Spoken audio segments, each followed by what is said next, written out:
Okay, so yeah, I'm like, right? I need someone to just confirm me okay, time by time that whether you guys can see me or not, or get it right.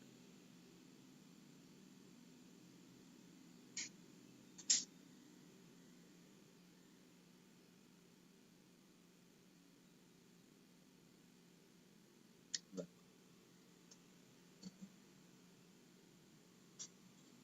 am I audible? First of all, tell me.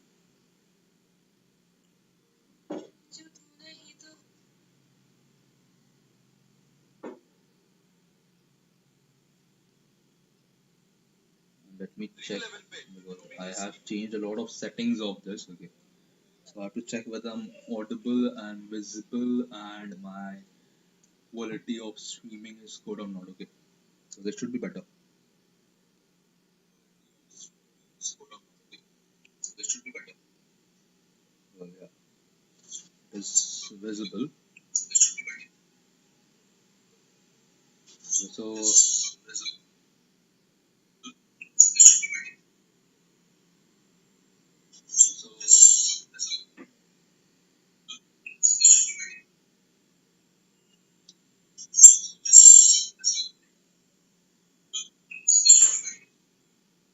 let me just pin this.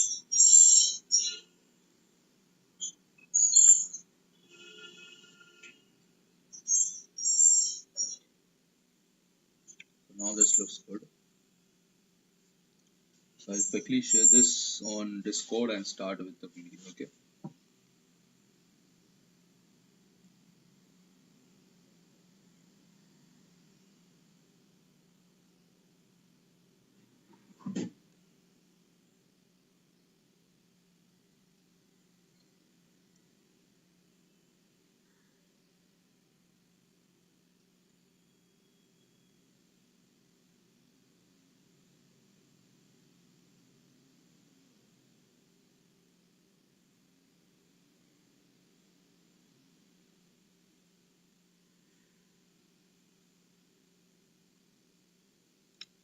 Okay. So while people come and join, I think my live streaming quality is also good. Okay. No data. Why? It's lower than recommended. Okay. No, I don't think the bitrate will be a problem because it's better to have a bitrate less. Because today what I've done is like I have done the live chat is a little bit delayed. Okay, for better experience.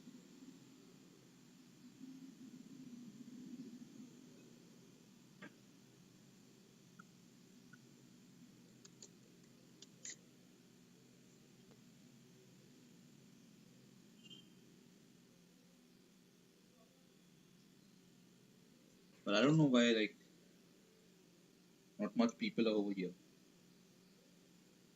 Because to my knowledge, I think I'm properly audible and visible now. Because to my knowledge, I think I'm properly audible and visible. Let me just check the streaming quality. No, not end stream. Manage. Okay, 2497 is okay. It's no problem, not a problem. Analytics, it's okay. Enable DVDR, okay. Ultra low latency, okay. Stream health. Stream status is good. It's lower than the recommended bitrate. We recommended you stream bitrate of. That is because of the quality. Okay, so stream is healthy. Okay, stream is healthy. Hi, hi, hi, hi. Hi.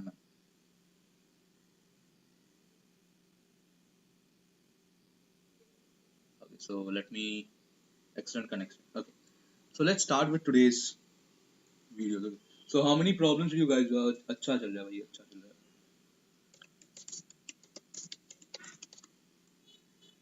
Oops.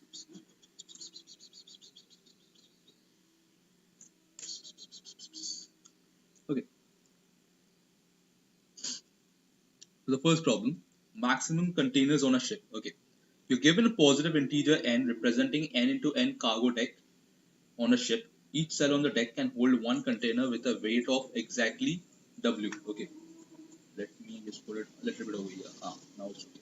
However, the total weight of all containers, if loaded onto the deck, must not exceed the ship's maximum weight capacity, max weight. Okay, return the maximum number of containers that can be loaded on the ship. What does it mean? It means that you have a ship. Okay, think it like this. So what you can do is you have some number of decks in it, and it is basically nothing but n into n decks. Okay, so you can put anything of weight W, okay, in those decks. You can have W in all of these decks, but remember one thing, that the total W, the sum of all the W's, doesn't exceed max weight. Okay, so you have to find return the maximum number of containers that can be loaded onto the ship. So you have to find what is the number of maximum containers where there will be a W, because some of the containers will be having nothing, because there is a limit of max weight, right? Or maybe in some cases it may happen that all of the containers are having the weight. Okay, so that is something that you have to find out from yourself. Okay, if the camera is not visible, I think, yeah, this is okay. I know. So basically it's a very simple thing. It's minimum of n into n, comma max weight by W, because I can either fill W through all the n into n columns, I mean n into n decks, or I can have maximum weight by W decks. Okay, because the maximum limit is maximum weight by W, because that is the number of decks that we need to have. Okay, and we can also have all of the decks filled. So which one should we take? We should take whichever is the minimum. Okay, so I hope this is clear. This was a very easy question, like a one-liner.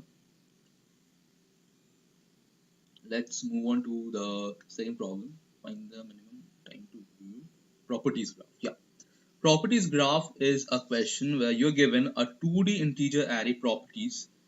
Okay, so I forgot to tell you guys, like, is it okay? Whoever watching this, is it okay? The explanation? Or should I repeat it? I think one was easy. I know.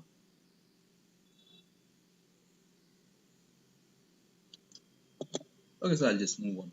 I think it is okay with you guys. So you're given a 2D integer array properties having dimensions n into m and an integer k. Define a function intersect AB that returns the number of distinct integers common to both arrays A and B. Construct an undirected graph where each index I corresponds to properties I. There is an edge between nodes I and node j if and only if intersect of properties I and properties j is greater than or equal to k. Okay. So what does it mean? So let's say over here, from here we have to construct a graph, okay, which should look like this, and we have to find out what is the number of connected components in it. So one component is 0 1, one connected component is 0 1, other is 2 3 4, and the other one is 5. So that is 3. Now how we are constructing the graph? It means that for every specific node there is a specific array corresponding to it. Okay, and we have to find out whether there is an edge between two nodes of I if the number of intersection elements of the arrays of both these nodes is greater than equal to k. Okay, if it is greater than equal to k, so it means that there is an edge between them. So for 1 2 and 1 1, so what is the number of common element? There is 1, right? Because 1 is common in both of them, so it's going to be there is an edge between 0 and 1. Now for 1 2 and 3 4, there is nothing common, so there is no edge between 0 and 2. There is no edge between 0 and 3 because there is 1 and 2 never occurs in any of them. So that means this has only edge with 1. Okay. Now let's say if we are going to go for this 3 comma 4. Now 3 comma 4 and 4 comma 5, there is an edge. 4 comma 5, 5 comma 6, there is an edge. But 7 comma 7 is nothing. Okay. Now this is because k is equal to 1. This was a very easy implementation. Okay. But let's say if k is equal to 2. Now the implementation is a little bit difficult because you have to, for now you have to really count the number of intersections. That is, for 1 2 3 and 2 3 4, how many intersections are there? 2 and 3, that is 2. which is obviously greater than equal to 2. That is greater than equal to k. Okay. Now for 1, 2, 3 and 4, 3, 5, 3 is there, but nothing else is there. So 0 and 2, they are not connected because there is only one common element. But for 1 and 2, 3 and 4 is over here, and 3 and 4 is over here. So that is also greater than equal to k. So that is also connected. So what is the number of connected component in this? Only one. That is 0, 1, 2. Okay. And for this, you can see that both of them are having only one common element. That is 1. No matter even if 1 is repeated, but the number of common element is 1 only. That is only 1. Okay. So that means that nothing is connected, which means that the two nodes are completely separately independent, which means that we have two connected components. Okay, clear? Clear? Yeah, na?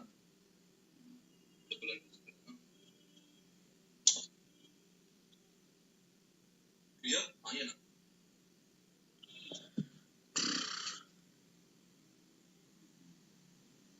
Okay, so I think it's clear. Okay, I'll take it as a yes. Okay, yes, yes, yes, yes. Now let's understand. It's a very simple thing. You don't have to. I won't uh, explain it in Excalibur because whatever I explained you, that is it only. Okay, you can see it from my code. So I'm having an adjacency matrix. So this is doing nothing, but it is going to store the information of the graph. Okay. Now what I'm doing is for every specific,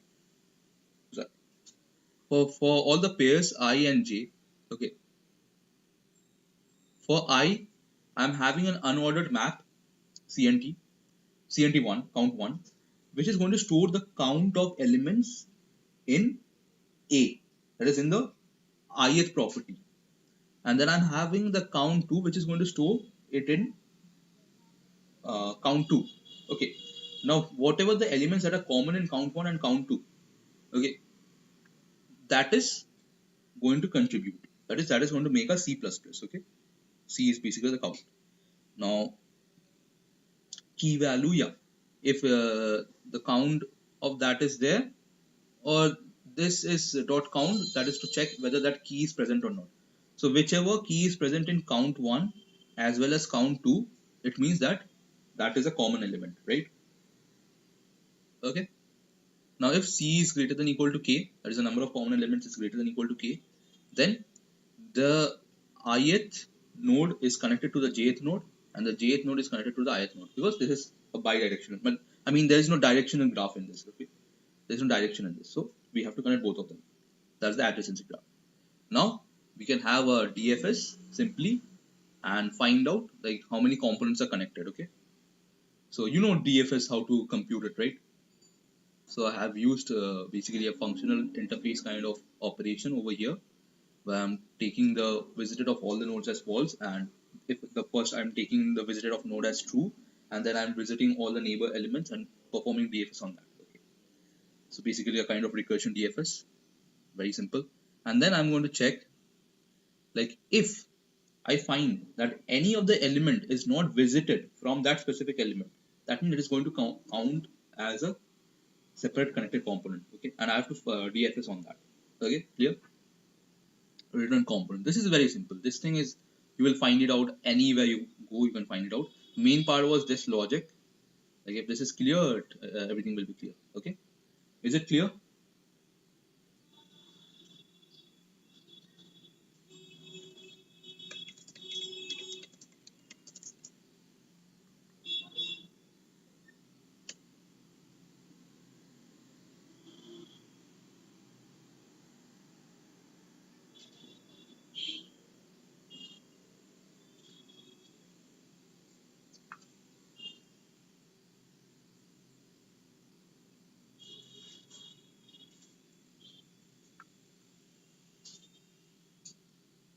Should I move on to C?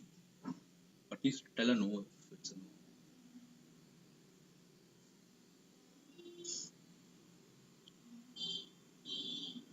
Well, since a lot of you have done almost two problems, so I will just cancel this out of you. So let's move on to C.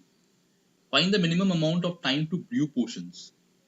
You're given two integer arrays, skill and mana, of length n and m respectively. In a laboratory, n wizard must brew m potions in order. Each potion has a mana capacity of mana j and must pass through all the wizards sequentially to be brewed properly. The time taken by ith wizard on the jth potion is time of ij, which is skill of I into mana of j.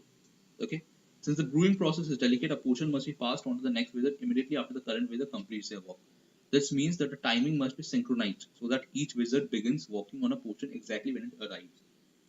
So here's an example: 15245142 110. Okay. So let's try to understand what this is.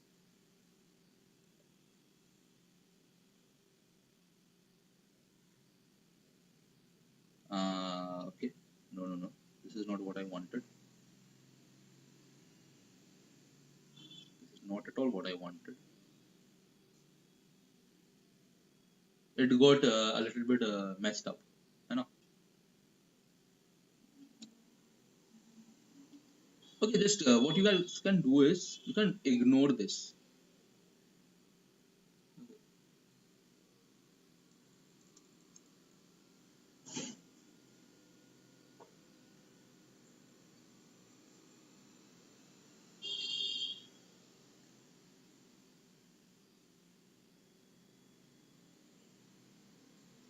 Portion number is okay. Start time can go like this. Wizard 0 we can write as W0. Wizard 1 we can write as W1. You know?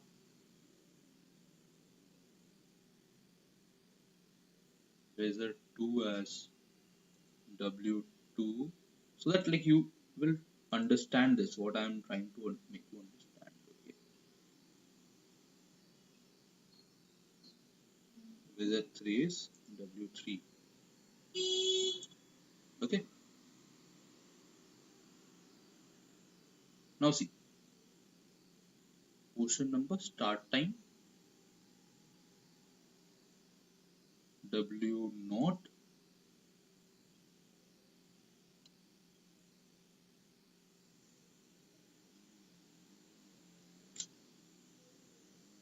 Portion number, start time W0, W1, W2, W3. Okay. So these are the wizards. Now it is given that input skill is 1524, mana is 5142. Okay. Now the output should be 110. Now I'm going to explain you why. So initially there are four portions: 0, 1, 2, 3, 4, 0, 1, 2, 3. Okay. So that is mana is 5142, which means that if the first wizard wants to brew the potion, it will take him 1 into 5 time. Okay. So initially we are going to start from 0. So 1 into 5 is 5. So we add 5 to it. Okay. Then in the second part, I should use a laser. I don't know where to find the laser. Modules. Yeah, laser pointer. Now see. So this 1 and 5. So 1 into 5, because it was given that it is going to be, not this one. It is going to be skill of I into mana of j. Right? Okay, I forgot to end this code.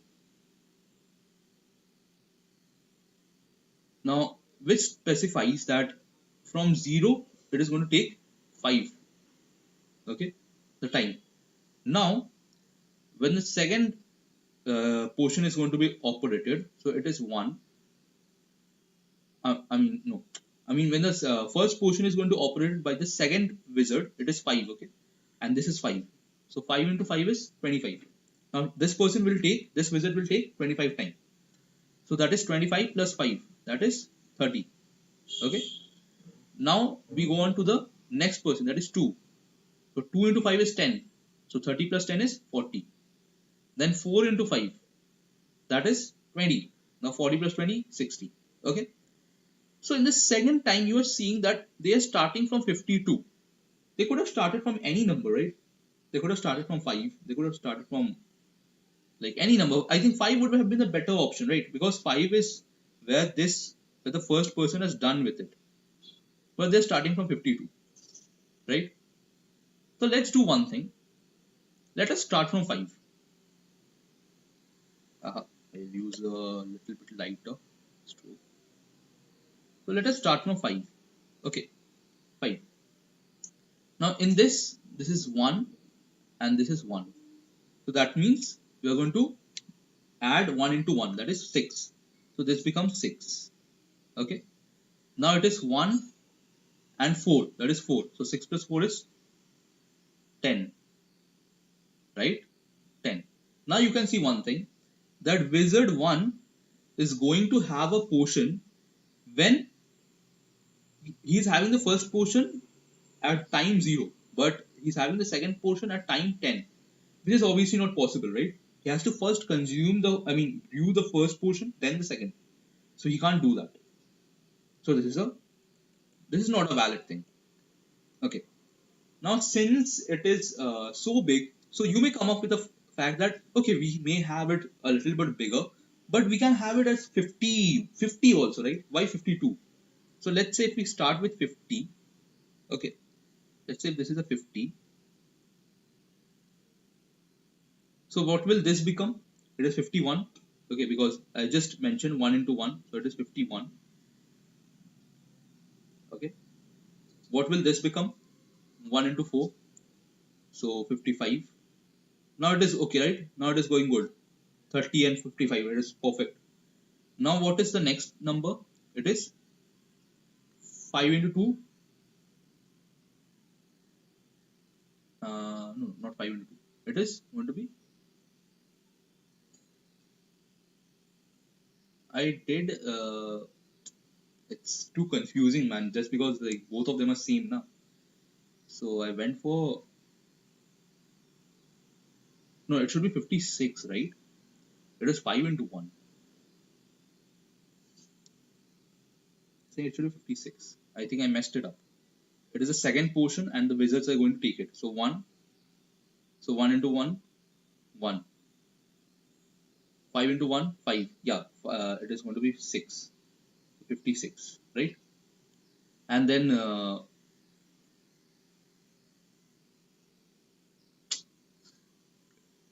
this third wizard comes and 2 into 1, right? That is 56 plus 2, 58, right? 58. Everything is good. Now 58 plus 4.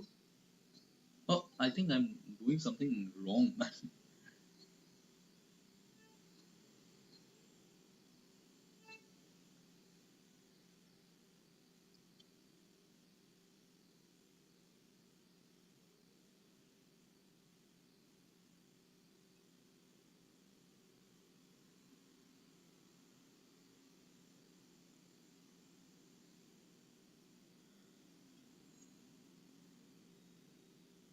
It tells that wizard 3 will be done at 58 now.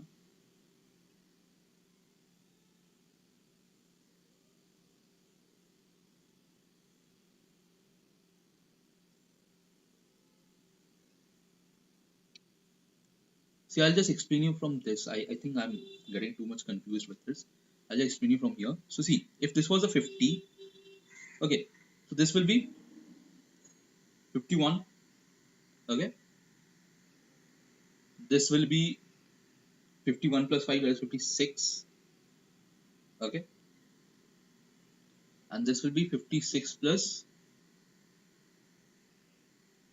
2, that is 58, okay. Now see one thing. Now this is 58, right? Oh, okay, I was doing the right thing. Now this is 58, right? Now from the next part, so W3 is going to start its work from 58, right? But it is ending its previous portion at 60. So there is 2 seconds of lag, which is not the ideal thing. So even if we are going to add 4 into 1, that is 58 plus 4, that is 62. But he is not going to start from 58 only. He is going to start from 60. So it becomes 60 plus 4, that is 64, that you can see. So now that is also a very bad thing. So we can't have it. So that is the reason 52 is the best, because if you go and check them, it is going to be the best. Now the thing is like how we have to calculate it. So one thing that you can notice from here is that this whole thing,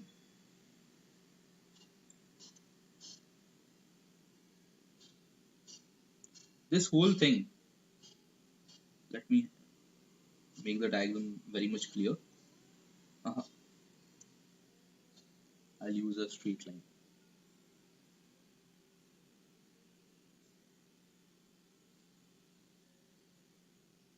Hey,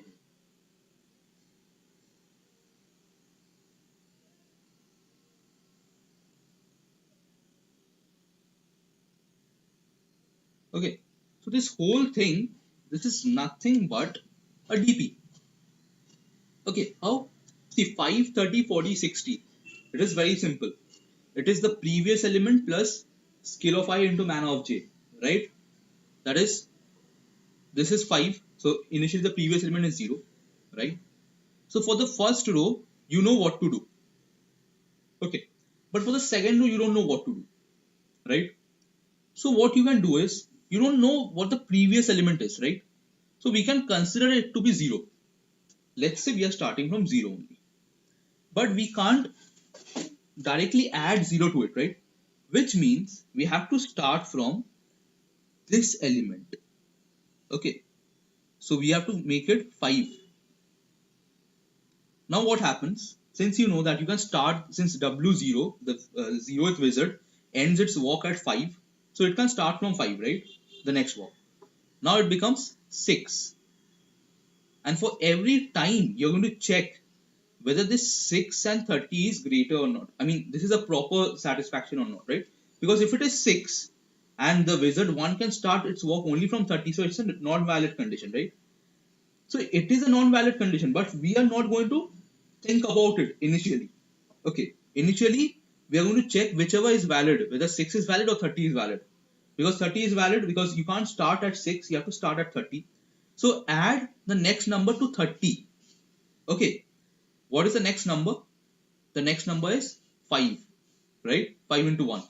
So add that number to 30, that is 35. Okay, so this becomes the, okay, let me use a different color. Uh, Blue, yeah. So that this becomes 35. Okay, now over here 35 and 40, again the same thing. So we have to add to 40. What we are going to add to 40? It is nothing but 2, right? So this becomes 42,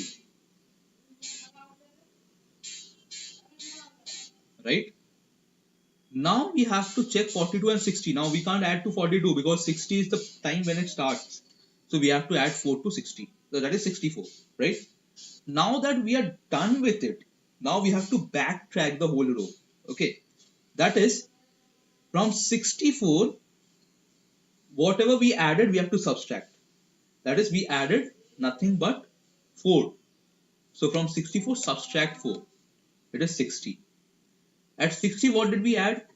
We added nothing but 40 plus whatever we added. Okay, so that is, I think it was 2 into 1, right? That is 2. So we have to subtract that 2 from 60. Now it becomes 58. Now from 58, we have to subtract whatever that is there. Okay.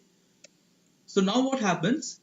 The like we have using DP, we have found out what is the time that W3 will finish its work, because that is the most important thing. That is because only when W3 has finished its work, then only the whole whole tonic or whatever it was. What was it? I forgot. The potion has been brewed. Okay, when all of them has done it. Now that all of them has done it, we were just finding for the last element. Now this is a correct. This is correct. This column is correct. We know, but the previous columns we were just manipulating, right? So now what we have to do is we have to backtrack them, subtract. Instead of adding plus 4 to this, we are going to subtract plus 4 from this. So it is basically nothing but, think of it like this. Sorry. let's say, just because like I can't do it, let's say if this 60 was not there, this 58 was not there, and this 53 was not there. So how can you trace them back? Okay, that is the main question. So that is what we are going to do, because we know that these things, whatever we have manipulated and put them in the value, it is worthless, because we were considering either this or this, right? Either dp of I j minus 1 or dp of I minus 1 j. Depends, whichever is maximum, right? We were considering them. But now we have to make them perfect. So how to make them perfect? 64 minus 4, 60. 60 minus 2 into 1, 58. 58 minus 5 into 1, 53. 53 minus 1 into 1, that is 52, but this is not needed. Okay, this is not needed for. Similarly, you can do for all the rows, and you will get the answer as the last element of the DP. Is it clear? Whatever I have been explaining till now, is it clear or not?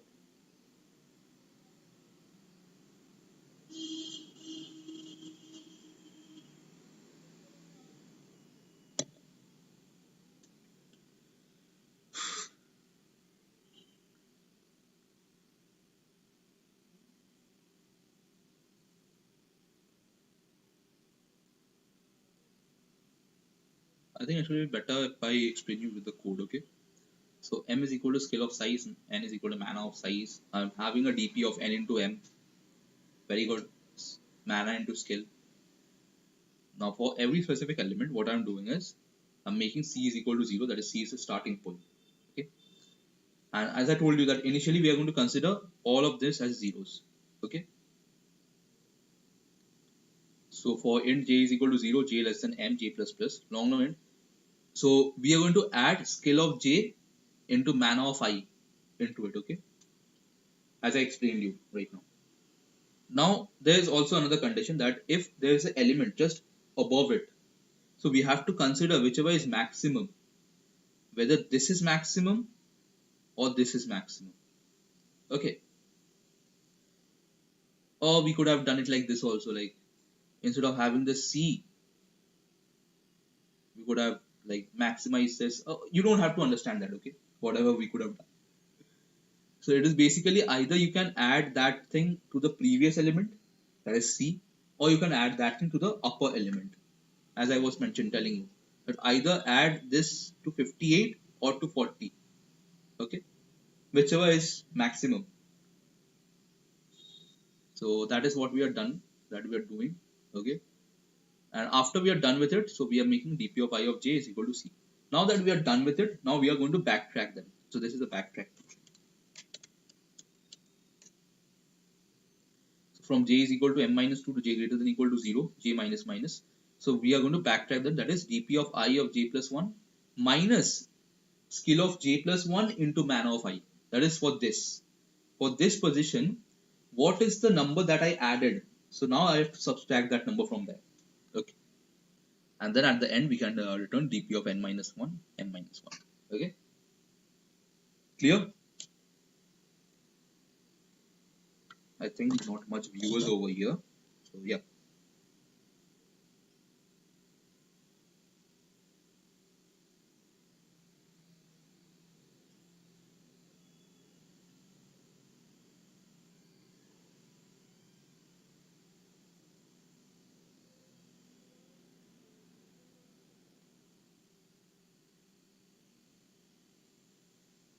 I'll consider this to be clear, okay? So let's move on to the last problem of today's Leetcode. Minimum operations to make array element 0. You're given queries where queries of I is of form L, R. Each query defines an array of integers nums ranging from L to R, both inclusive. Select two integers A and B from the array, replace them with floor of A by 4 and floor of B by 4. You have to determine the minimum number of operations required to reduce all the elements of the array to 0 for each query. Okay. So let's say if you are having one query of L, R. Okay. Ignore my handwriting because I'm using a normal mouse. Okay. So I'm using a normal mouse. Yeah, ignore my handwriting.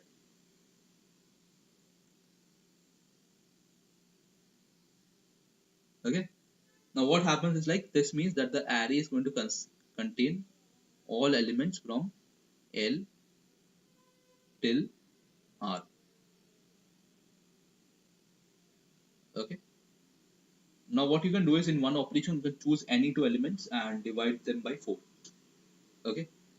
And you can consider only the integer value of it after dividing it. So what you have to do is you have to make all the elements 0. Now this is a very interesting question. Okay.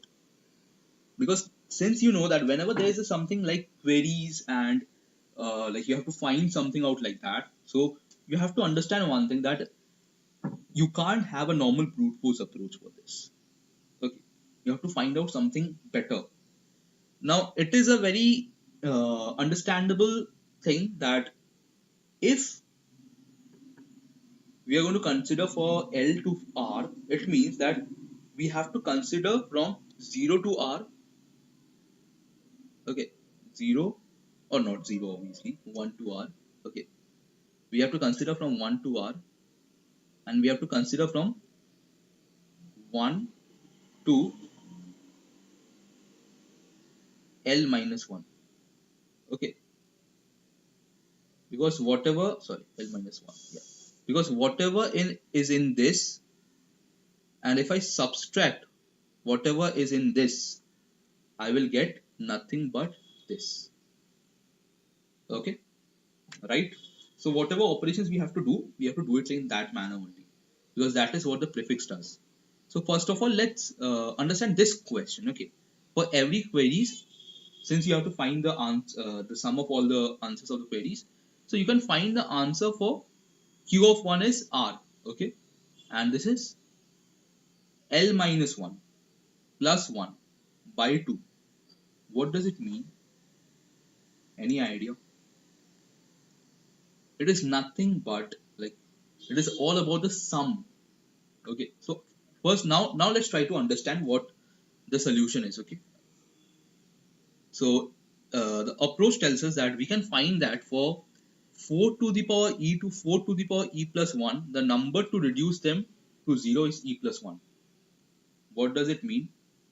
So let's say for 4 to the power e, so let's have a e as 1. Let's have it as 1 only. Okay, so from 4 to the power 1 to 4 to the power squared minus 1. I think he mentioned that. That should be the thing. Okay, 4 to the power e plus 1. Yeah, basically like if you are considering this, so he is not considering this. Okay, he won't be considering this. So that is basically from 4 to the 1 to 4 to the 4 squared minus 1. That is for 4, if we want to reduce it to 0, so we can divide it once by 4, which makes it 1, and then I can divide it by 4, which makes it 0. Okay. Similarly for 4 squared minus 1, that is 15. So 15 by 4 is nothing but 3. Okay. And 3 by 4 is nothing but 0. Okay. But the moment it becomes a 4 squared, the minus 1 gets out of the picture. So it becomes 16 by 4, which makes it 4. Then we have 4 by 4, which makes it 1.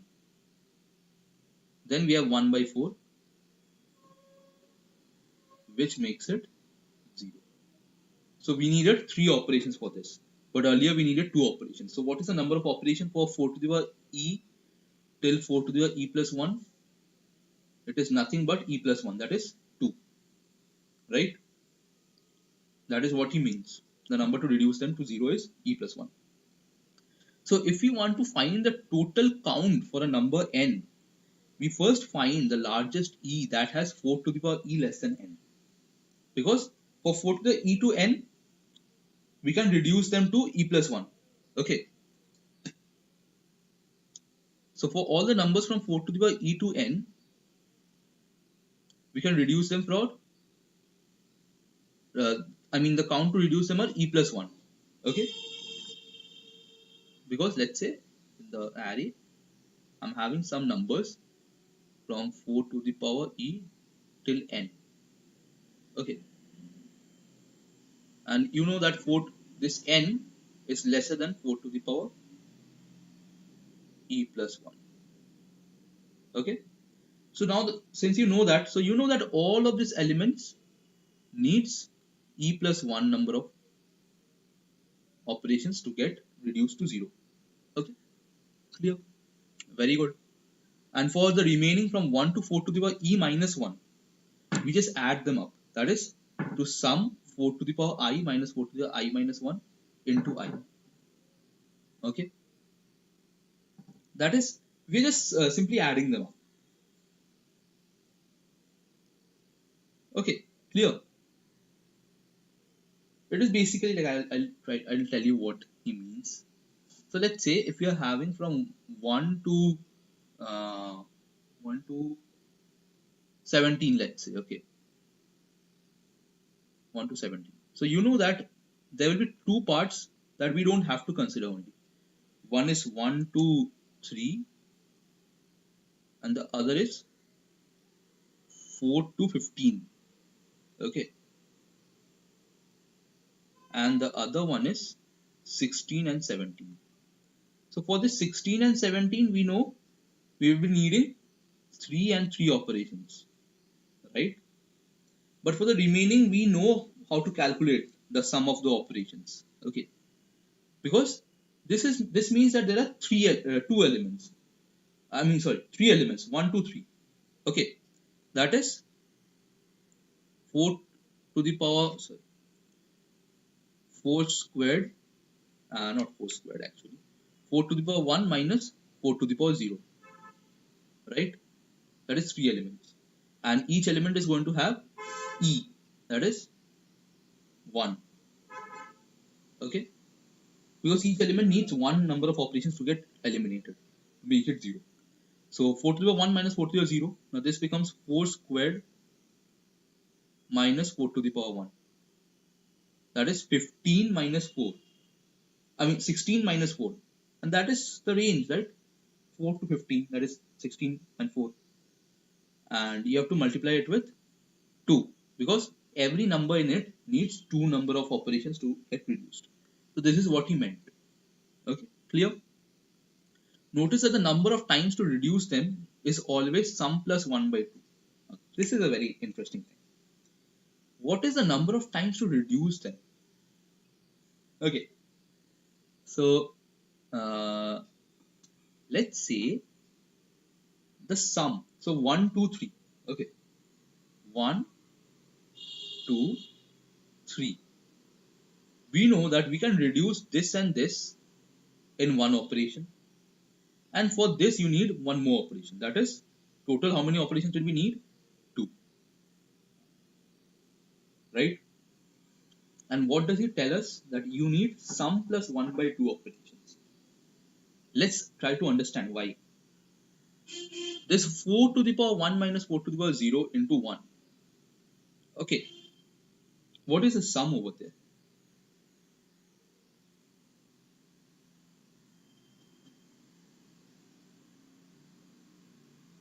The sum is nothing but 4 minus 1. That is 3. Now 3 plus 1 is 4. 4 by 2 is 2. Okay. Now you may come up with the fact that prove it for 4 to 15. Okay. Let us prove it for 4 to 15. So for 4 to 15, how many numbers are there? Any idea?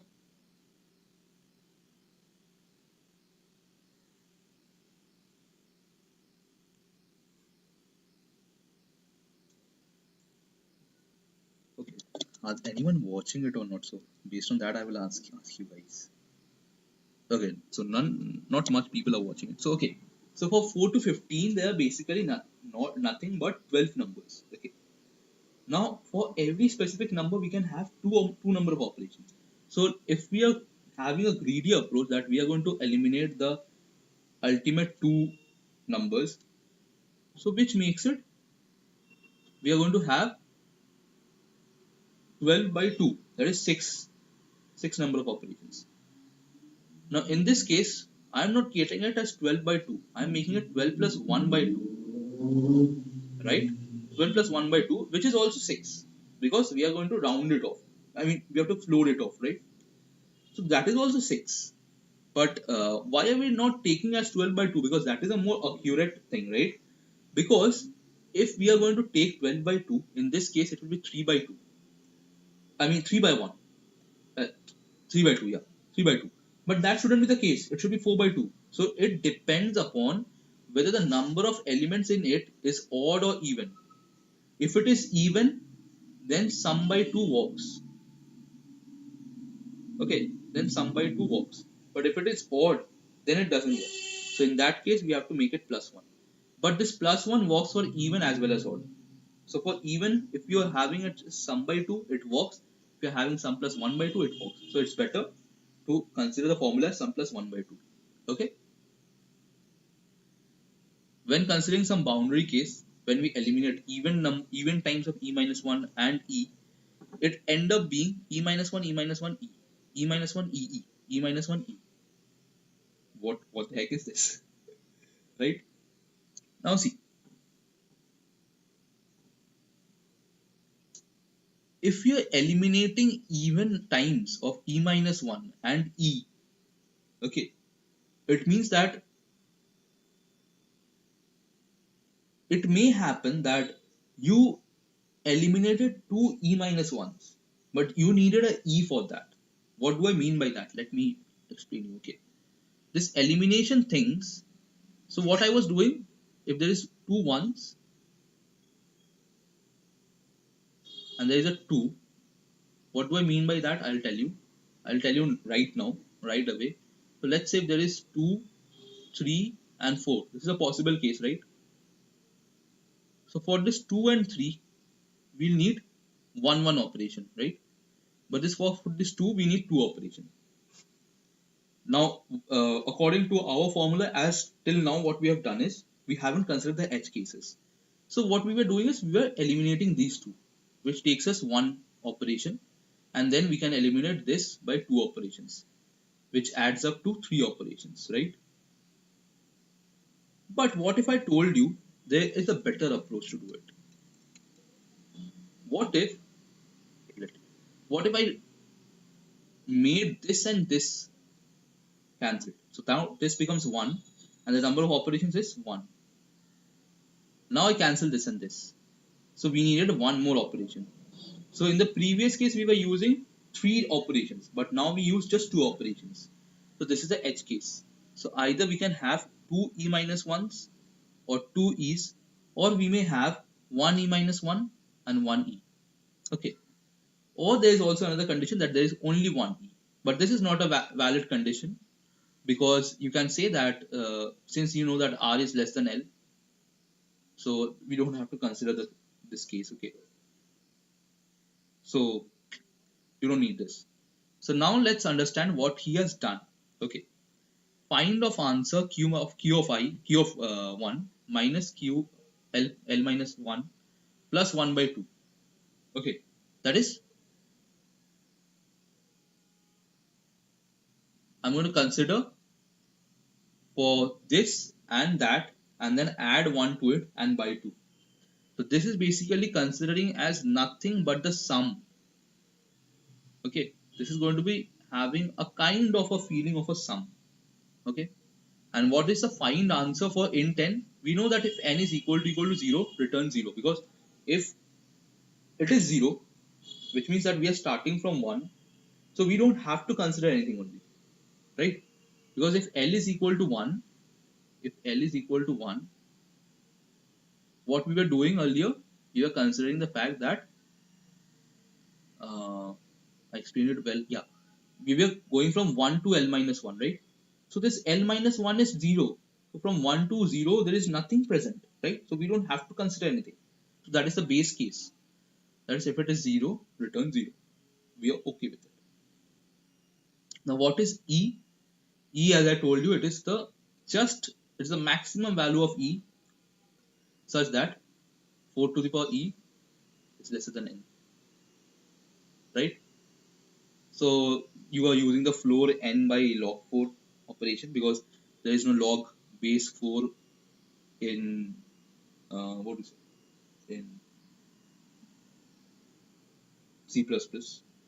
We could have also gone for, because this tells us that log e is going to be taking in case, we could have also gone for log 2, which will give us a better answer. But yeah, that's the same thing after all. Okay. Now what we are going to go do is n minus 4 to the power e plus 1. That is this. This. How many numbers are there from 4 to the power e to n? Okay. Let's say 4 to the power. Let's say n is 17. Okay. N is 17. So what is 4 to the power e? So e is basically nothing but 2 over here, because 4 squared, that is 16. So if we want to find out the number of elements from 16 to 7, that is 16 and 7, that is 2, right? So it is 17 minus 16 plus 1, that is 2. Okay, so this is what we are doing over here. Okay, this is what we are doing over here. N minus power 4 comma e plus 1 into e plus 1, because we know for every element in that range we have to reduce it by e plus 1. We have done it already. So we would be needing that number of elements. Okay, we would be needing that, undoubtedly. But apart from that, what are we needing? Is the main goal, is the main motive of it. Okay, because we have to find the sum. In this, I'm not going to find the operations, I'm going to find the sum. Okay, so int I is equal to 0, I less than e. So that is all the elements that are before that. That is sum of all the elements that are before 16. Okay, what is before 16? It is from 1 till 15, right? Now we know that for 1 to 3, 1, 2, 3, it is going to be one operation. So that is 3. And from 4 to 15, okay, 4, 5, 6, 7, okay, 4, 5, 6, 7, 8, 9, 10, 11, 12, 13, 14, 15. That is total 12 numbers. For those 12 numbers, there are 2 number of times that we have to operate. Okay, that is 24. So 3 and 24, right?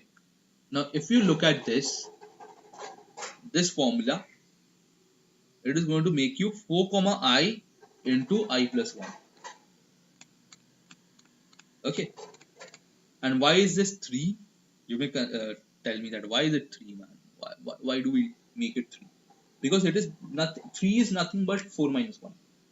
Okay, because we are not going to consider the previous part, so we can make it 4 minus 1, and then we can have the 3. So let's try to understand.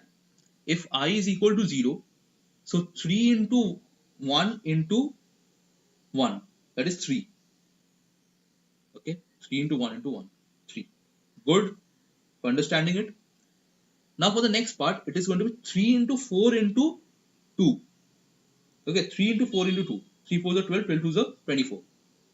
It is 24. Okay, do you get it what they are doing, what he is trying to do? So that is how we are going to find the whole answer and return answer. And finally we can have the check the answer as this by 2, that is sum plus 1 by 2. Okay, sum plus 1 by 2, and we are done with it. Okay, so is it clear? Now, since not much people are watching this, okay, not much people are watching this right now, so it will be difficult for me to understand whether it is clear or not. So I'll just end it over here. Just quickly do one thing. I'll just quickly read down the problems.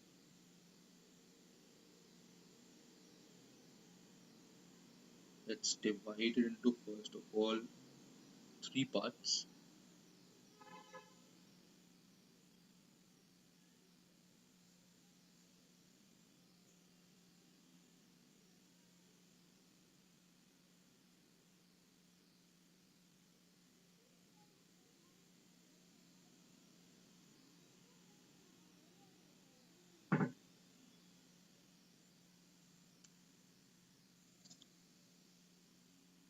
Well, so let me just write whatever they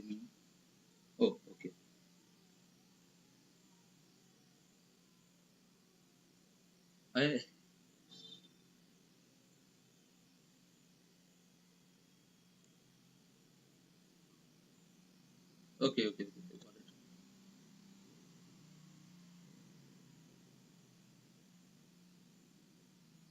Okay, so this is a medium. This is easy.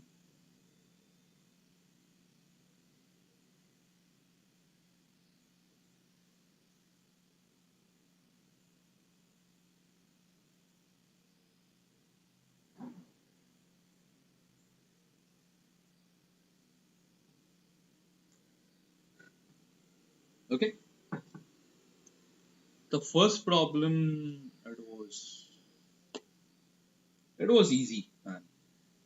I could have I think it was very easy. Okay, nothing much. The second problem was it was a straight off medium. Okay, it was a straight off medium. The third problem it was mana, right? DP. So yeah, a little bit higher than medium, and D was hard. Okay, so this is the rating of the problems, and people who have missed the stream, you can watch it. Were not just now joining, you guys can watch it, rewatch it. So because I'm just ending the stream now. Okay,